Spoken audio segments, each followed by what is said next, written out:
हाँ, तो closed packing के बारे में हम डिस्कस कर रहे थे। कोऑर्डिनेशन नंबर क्या होता है ये हमने देख लिया था। तो क्लोज्ड पैकिंग मैंने आपको बताया था कि हम तीनों डायमेंशन में पढ़ेंगे। अगर 1D में तो पैकिंग कैसे होगी, 2D में उस पैकिंग को हम कैसे देखेंगे और 3D में पैकिंग कैसे दिखती है। तो फर्स्ट हम पढ़ेंगे इसके अंदर closed packing in 1D। Closed packing को अपन 1D में देखेंगे। तो 1D में एक ही एक्सिस होगा, ठीक है। एक्स एक्सिस, वाई एक्सिस या जेड एक्सिस में से कोई सा भी एक एक्सिस होगा। तो हमने एक्स एक्सिस ले लिया। तो 1D में पैकिंग होने खाली एक ही तरीका अपने पास कि एक ही तरीके से 1D में आपकी पैकिंग हो सकती है। तो 1D में पार्टिकल्स एक रो में अरेंज हो सकते हैं या एक कॉलम में अरेंज हो सकते हैं, एक ही बात है। एक्स एक्सिस को या वाई एक्सिस को एक ही बात है, ठीक है। तो ये पार्टिकल्स अरेंज हो गए और ये आपकी 1D में क्लोज्ड पैकिंग है। अगर मैं आपसे पूछूं कि इसका कोऑर्डिनेशन नंबर कितना होगा, जैसे पार्टिकल है, मैं आपसे पूछूं इसका कोऑर्डिनेशन नंबर कितना होगा। पिछले वीडियो में हमने देखा है कि कोऑर्डिनेशन नंबर क्या होता है, एक पार्टिकल्स जितने अदर पार्टिकल से टच होता है उसे उसका कोऑर्डिनेशन नंबर कहते हैं। तो यहाँ कोऑर्डिनेशन नंबर आएगा 2। ये वाला जो पार्टिकल है वो इससे और इस वाले पार्टिकल से टच है, तो कोऑर्डिनेशन नंबर आ जाएगा 2। तो ये तो आपकी बात हो गई क्लोज्ड पैकिंग इन 1 डायमेंशन, ठीक है। दूसरा अपन देखते हैं क्लोज्ड पैकिंग इन 2D। हमारा जो अगला हेडिंग होगा वो होगा क्लोज्ड पैकिंग इन 2D, ठीक है। तो 2D में जो हम क्लोज्ड पैकिंग करेंगे वो दो टाइप से करेंगे, square close packing, square close packing. और दूसरे टाइप की जो हम इसके अंदर करेंगे 2D के अंदर वो होगा hexagonal close packing, hexagonal close packing. तो स्क्वायर क्लोज पैकिंग में क्या होगा, हमने क्या किया, इस टाइप से आपके पार्टिकल्स बनाते हैं। स्क्वायर क्लोज पैकिंग पढ़ रहे हैं अभी अपन। इस टाइप से हमने पार्टिकल्स, ये तो क्या 1D, लेकिन हम कौन सा पढ़ रहे हैं, कौन सा डायमेंशन पढ़ रहे हैं, 2 डायमेंशंस में पार्टिकल्स का अरेंजमेंट पढ़ रहे हैं, पार्टिकल्स की पैकिंग पढ़ रहे हैं। क्लोज पैकिंग क्या होता है, मैक्सिमम डेंसिटी में जब पार्टिकल्स होते हैं तो उसको अपन क्या कहते हैं, क्लोज पैकिंग कहते हैं। अब हमने क्या किया, इस पार्टिकल के जस्ट नीचे एक और पार्टिकल जमा दिया, इस पार्टिकल के जस्ट नीचे एक और पार्टिकल कर दिया, ऐसे इसके नीचे कर दिया, ऐसे इस पार्टिकल के नीचे कर दिया। इस टाइप से पार्टिकल्स के नीचे पार्टिकल्स अरेंज कर दिए। ये पार्टिकल अरेंज कर दिया, यहाँ एक पार्टिकल लगा दिया, यहाँ एक पार्टिकल लगा दिया, यहाँ लगा दिया, यहाँ लगा दिया, यहाँ लगा दिया। इस टाइप से हमने क्या किए, पार्टिकल्स जिस रो में उसी रो में पार्टिकल के नीचे एक एक पार्टिकल लगा दिया, ठीक है। तो इस टाइप की अगर पैकिंग आपकी 2D में हो रही है तो उस टाइप, तो उस पैकिंग को अपन कहते हैं स्क्वायर क्लोज पैकिंग।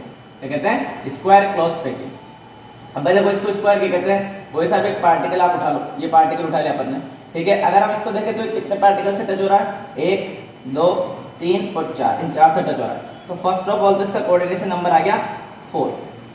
और अगर मैं आपसे पूछूं, सॉरी कोऑर्डिनेशन नंबर 4 हो गया। अगर इन चारों पार्टिकल्स को अपन इनके सेंटर्स को मिला दें तो एक स्क्वायर बनता है। क्या बनता है, स्क्वायर। इसलिए इस पैकिंग को अपन क्या कहते हैं, स्क्वायर क्लोज पैकिंग कहते हैं, जिसका कोऑर्डिनेशन नंबर आता है 4। अब अपन देखते हैं हेक्सागोनल क्लोज्ड पैकिंग क्या होता है, ठीक है। तो हमने क्या किया, पहले उसी टाइप से आपके एक एक पार्टिकल अरेंज कर दिया। ये 1D में अरेंजमेंट हो गया, पहले तो ये सॉलिड का 1D का अरेंजमेंट हो गया। अब पिछली बार क्या हो रहा था, पार्टिकल्स थे आपके, एक पार्टिकल के नीचे दूसरा पार्टिकल, लेकिन इस बार एक पार्टिकल के नीचे दूसरा पार्टिकल होकर दो पार्टिकल्स के बीच में डिप्रेशन है, जो जगह है बीच की खाली, इसको अपन डिप्रेशन बोलेंगे। डिप्रेशन में तीसरा पार्टिकल आएगा, ठीक है। इन दोनों के बीच का डिप्रेशन है, इसमें अगला पार्टिकल आएगा। इन दोनों के बीच डिप्रेशन है, इसमें नेक्स्ट पार्टिकल आएगा आपका, ठीक है। तो पार्टिकल्स छोटे बड़े हो रहे हैं इसलिए थोड़ा शेप अजीब सा बन रहा है, बाकी आपको करना है एक ही चीज है भाई सब में।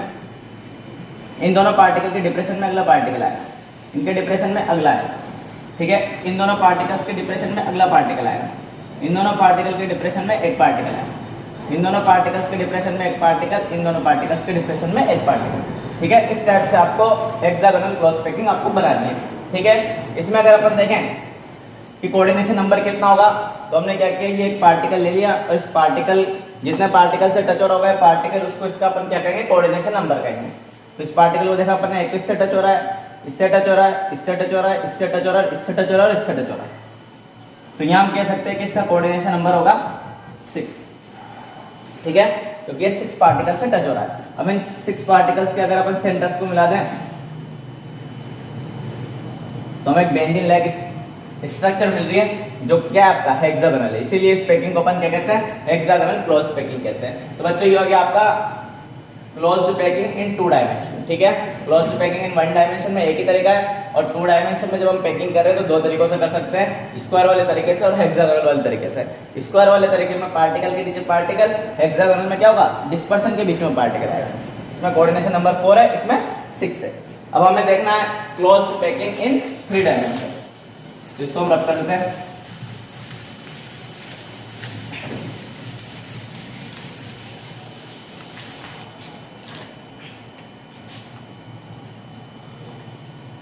थर्ड जो आपका हुआ है क्लोज्ड पैकिंग इन 3D। अब 3D में जो क्लोज पैकिंग होगी वो भी आपकी 2 तरीके से होगी। एक या तो अपन 2D में जो स्क्वायर वाली पड़ी है उसका यूज कर सकते हैं, या 2D में जो हेक्सागोनल वाली पड़ी है उसका यूज कर सकते हैं। तो फर्स्ट अपन पढ़ते हैं 3D closed packing using square close packing. Square close packing का यूज करके अपन क्या करेंगे, 3D में पैकिंग शो करेंगे, ठीक है। तो पहले तो आपकी स्क्वायर बना दो।